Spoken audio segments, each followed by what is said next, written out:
Приветствую всех моих учеников и подписчиков. Разберем слово «кора».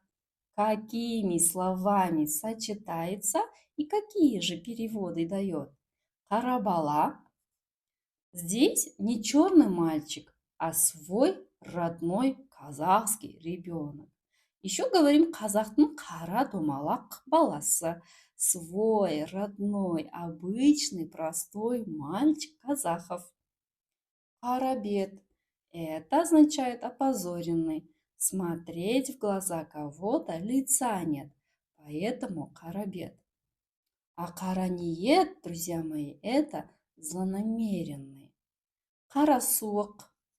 Карасуық болса, сильный сухой холод, снега нет, земля черная, все равно пронизывающий холод, как зимой.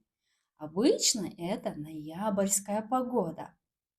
А вот насчет кара шаңырақ и кара домбра, если хотите узнать, то я вас приглашаю в групповое занятие. Для полной информации переходите в WhatsApp, напишите мне в директ или всем хорошего дня и настроения. Не забудьте ставить лайк, отправить данное видео друзьям и оставить комментарий. Всех благодарю за внимание.